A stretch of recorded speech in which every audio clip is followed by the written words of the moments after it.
প্রতিহিংসামূলক পুকুরের জলে যাওয়ার ড্রেন বন্ধ করে এক অসহায় মহিলার ঘর জলের মাঝখানে ডুবালো ফারুক হোসেন নামে এক ব্যক্তি।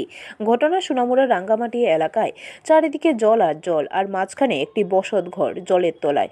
ঘটনার বিবরণে জানা যায়, রাঙ্গামাটিয়া গ্রাম পঞ্চায়েতের 4 নম্বর ওয়ার্ড এলাকার জোসনা বেগম সরকারি ঘর পেয়ে বসত ঘরটি তৈরি করেছেন।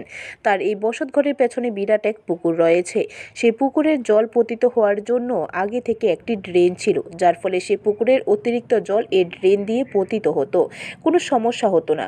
কিন্তু এবার এই ড্রেনের উপর মাটি ভরাট করে সম্পূর্ণভাবে বন্ধ করে দেয় একই এলাকার প্রতিবেশী ফারুক হোসেন নামে এক ব্যক্তি, এমনটাই অভিযোগ। কিন্তু গত কয়েকদিন টানা বৃষ্টির ফলে ওই পুকুরে প্রচণ্ড পরিমাণে জল বাড়তে থাকে, আর এদিকে ড্রেন বন্ধ করার ফলে পুকুরের জল পতিত না, পুরো জল পুকুরে আটকে গিয়ে জোসনা বেগমের ঘরে জল প্রবেশ করে পুরো ঘর লণ্ডভণ্ড করে দেয়।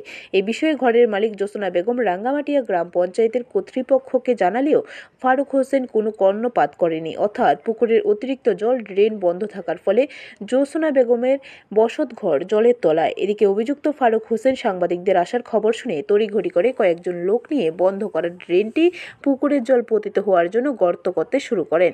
কিন্তু তার আগে জোসনা বেগমের বসত ঘরটি জলের তলায়। এই বিষয়ে জোসনা বেগম ফারুক হোসেনের বিরুদ্ধে সোনামুড়া থানায় একটি মামলা করবেন।